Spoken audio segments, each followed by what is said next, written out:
Բարև ձեզ սիրելի հայրենակիցներ, եթերում կրկին քաղաքական խաչմերուկն է։ Ահա այս իրավիճակում ենք մենք այսօր վարելու մեր հաղորդումը։ Մի փոքր կողմնակի ձայները շատ են, բայց հույսով եմ, որ ամեն դեպքում ձայնս լսելի է եւ մի քանի կարեւոր հարցերի կա, որ պետք է մենք անդրադառնանք այսօրվա մեր հաղորդման մեջ, որոնք որ վերաբերում են ոչ միայն Հայաստանին, այլ նաև աշխարհում տեղի ունեցողին։ Աշխարհում տեղի ունեցողից երևի լսել եք Թրամփի եւ Պուտինի հեռախոսազրույցի մասին, ահա դրա մասին մենք կխոսենք մանրամասն, շատ ավելի մանրամասն կխոսենք այդ հարցի շուրջ, բայց նախքան դա մի քանի խոսքով անդրադառնամ Նիկոլ Փաշինյանի երեկվա ասուլիսին, մեծ հաշվով նոր որևիցե բան չասեց Փաշինյանը, բայց մի քանի հարցի վրա ուզում եմ ձեր ուշադրությունը սևեռել։ Նախ այն, որ ինքը եկեղեցին եւ կաթողիկոսին չի նույնացնում իրար հետ, դա չափազանց ճիշտ մոտեցում է։ Կաթողիկոսները կարող են լինել տարբեր, իսկ եկեղեցին մնայուն է եւ մնում է նույնը։ Տարբեր անձիկ կարող են զբաղեցնել կաթողիկոսի պաշտոնը, ինչպես նաեւ երկրի ղեկավարի, վարչապետի պաշտոնը։ Եվ շատ ճիշտ էր այդ հարցով Նիկոլ Փաշինյանը եւ նրա դիրքորոշումը չափազանց ճիշտ է։ Տեսնում եք, թե ինչ process-ներ են տեղի ունենում Հայաստանում, քահանաների ձերբակալություն, որոշներին մեծ մասին ազատ են արձակել, սրբազանների հետ կապված խնդիրներ եւ այդ ամենը պարզ է, որ կապ ունի կոնկրետ Կտրիչ Ներսիսյանի քաղաքականության հետ, հակակառավարական ցույցերի հետ, որը որ նաեւ եթե չասենք ուղղորդվում էր, ապա հստակ ձևով աջակցվում էր եկեղեցու կողմից։ Մարդկանց ստիպում էին, որպեսզի գնան հակակառավարական ցույցերի, եւ դա շատ բանի մասին է խոսում, ոչ լավ բաների մասին։ Հաջորդը Փաշինյանը անդրադարձել էր նաեւ թրիփին, Հայաստանի տարածքով անցնող այդ ճանապարհներին, ու ինքը շատ ճիշտ է նկատում, որ եթե ասում ենք, որ տրանսպորտային կոմունիկացիաները ապաշրջակապում են, դա չի նշանակում, որ վաղը արդեն բուլդոզերներով այդ ճանապարհը միանգամից բացվում է։ Մեծ երկարատև գործընթաց է, ու այդտեղ էլ ոչինչ նորություն չկա, Ալիևի պնդումների մասին բոլորը շատ լավ գիտենք, իսկ մենք խոսում ենք այն մասին, ինչի մասին խոսում են փաստաթղթերը, ինչը որ ստորագրվել է փաստաթղթերով, ինչը որ հաստատվել է փաստաթղթերով, այ կոնկրետ դրա մասին ենք խոսում սիրելի հայրենակիցներ, իսկ փաստաթղթով որևիցե միջանց գոյություն չունի, որևիցե Զանգեզուր անունով արտատարածքային ճանապարհ միջանց գոյություն չունի։ Չափազանց կարևոր է, որ կրկին ու կրկին ֆիքսում է Փաշինյանը դա, ճիշտ է լրագրողներն էլ իրենց հերթին սիրում են այնպիսի հարցեր տալ, մենք տեսնում ենք անընդհատ նույն հարցը տալիս են։ Ես մեր եթերներից մի 100 անգամ, կարող է եւ ավել, խոսել եմ այդ մասին։ Փաշինյանը եւս կարող է նույնիսկ 100-ից ավել անգամ անդրադարձել է այդ հարցին, բայց միևնույն է, նույն հարցը տալիս են եւ մենք էլ համբերատար պատասխանում ենք այդ հարցերին, որ նման բան գոյություն չունի։ Ինչքան տան, այդքան կստանան այդ պատասխանները եւ կրկնեմ, կա փաստաթուղթ, որտեղ որ հստակ ձևակերպված է, որ որևիցե միջանց չկա եւ որևիցե միջանց չի լինի։ Ռազմագերիների հարցով եւս կարևոր էր անդրադարձել եւ կրկին ինքը նույն դիրքորոշմանն է, սիրելի հայրենակիցներ, որ նախորդ ոչինչի մասին չարժե խոսել։ Ճիշտ է, Միրզոյանը 2 օր առաջ խոսել էր, որ կարող են որ առաջընթաց կարևոր լինի, բայց Փաշինյանը կրկին իր դիրքորոշման մեջ է եւ չի ցանկանում, որ նախորդ խոսվի, բայց մենք հստակ տեսնում ենք ու հասկանում ենք, դա փաստ է, որ հիմա հիմնական քննարկման թեման Ալիևի հետ ռազմագերիների հարցն է։ Թե Դուշանբեում, թե հիմա Եգիպտոսում տեղի ունեցած հանդիպման ժամանակ, թե այլ հանդիպումների ընթացքում վերջերս շատ հաճախ է ստացվում հանդիպել Ալիևի հետ։ Ես համոզված եմ, որ ռազմագերիների հարցը ամենաառաջին հարցերից մեկն է։ Ամենաառաջնային հարցն է դարձել ռազմագերիների հարցը։ Հիմնական կարծում եմ կարևոր բոլոր հարցերին անդրադարձանք այդ ասուլիսից։ Դուք էլ կարծում եմ, որ սիրելի հայրենակիցներ, հետևել եք եւ մութ հարցեր չկան, բայց պետք է որ մենք էլ մեր կողմից անդրադառնանք։ Հաջորդ հարցը, որին կարևոր է անդրադառնալ, դա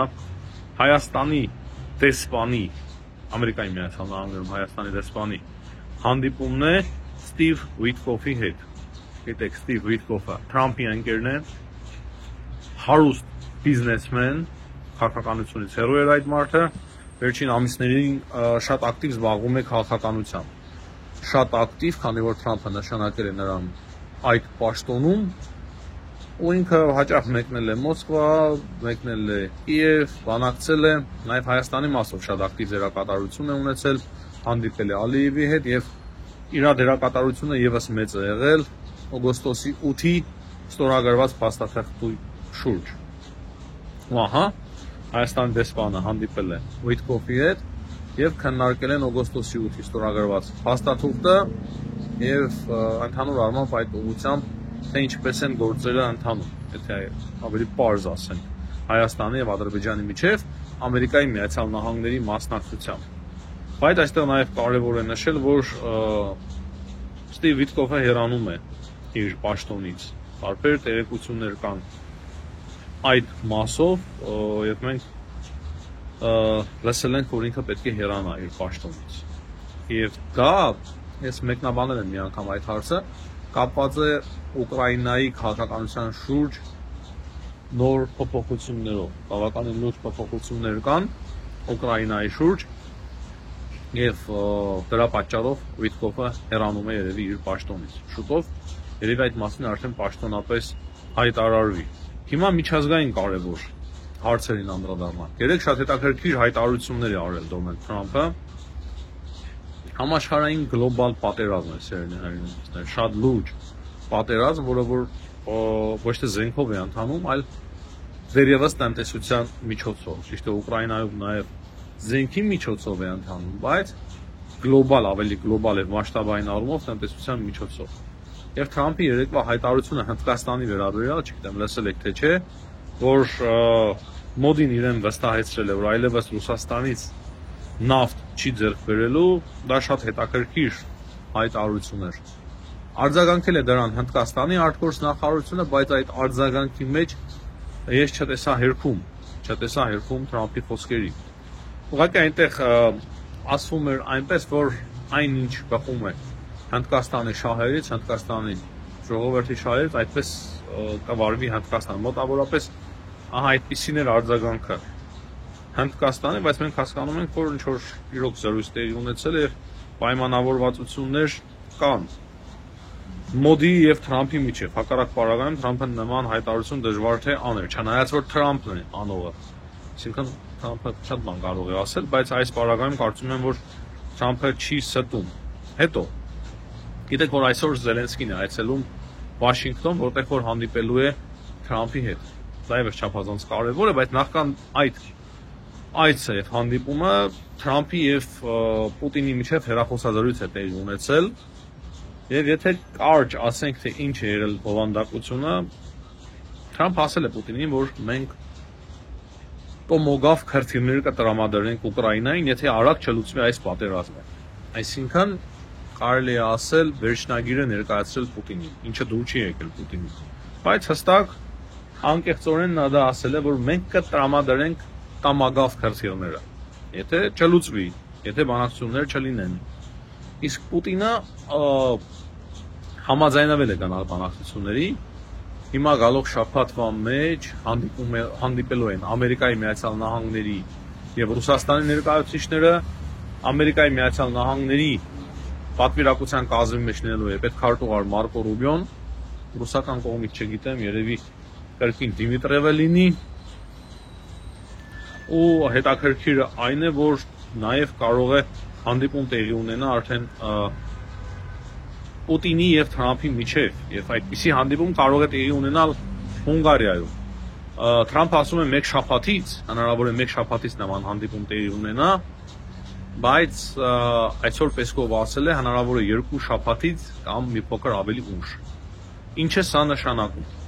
Եվ սա նշանակում է այն, որ Թրամփը շտապում է, իսկ Վլադիմիր Պուտինը կրկին չի շտապում եւ կրկին փորձում է երկարաձգել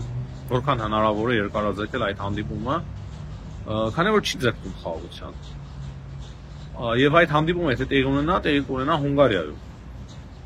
Արդեն արձագանքել է Վիկտոր Օրբանը, ողջունել է, ասել է դա շատ ուրախալի լուր է ամբողջ աշխարհի համար, խաղաղություն սիրող մարդկանց համար։ Եվ հետո նաև մենք հիմա տեղեկանում ենք, որ Վլադիմիր Պուտինի եւ Օրբանի միջև հեռախոսազրույց է տեղի ունեցել։ Իմ գնահատականը այն է, որ արդեն ասեցի, ճիշտ ասած, Պուտինը կրկին փորձում է ձգձգել այդ հանդիպումը, Թրամփը պահանջում է արագ լուծումներ, Պուտինը կրկին փորձելու է մինչև 2-3 շաբաթ ձգձգել, ինչքան հնարավոր է ձգձգել, բայց արդյունքում, եթե Պուտինը չգնա զիջումների, ապա տամբակավ հերթիլները, Ամերիկայի Միացյալ Նահանգները այնուամենայնիվ կտրամադրեն Ուկրաինային։ Դրանից բացի նոր հիմնադրամների մասին է մտածում Թրամփը, թե որտեղից կարելի է գումարներ հայթայթել, որպեսզի Ուկրաինան անցնի հակահարձակման։ Նման բաների մասին նախկինում Թրամփը չէր խոսում, հիմա կոնկրետ խոսում է։ Նույնիսկ J.D. Vance-ն է անդրադարձել այս հարցին,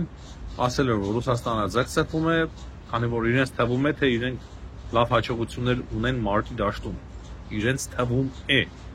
Այսինքն ռուսներին թվում է։ Պուտինին զեկուցում են, որ իրենք լավ հաջողություններ ունեն ռազմի դաշտում, բայց Ամերիկայի Միացյալ Նահանգների հետախուզությունը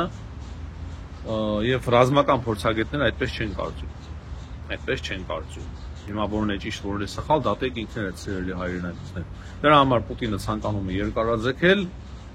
այս պատերազմը, հանդիպման ժամկետները մաքսիմալ ձևով հետ քաշել, բայց Թրամփը ձգտում է, որ չէ, արագ հասկանանք, որոշենք, որպեսզի մենք ունենք հերթիլներ տրամադրելու Ուկրաինային եւ այլ միջոցներ,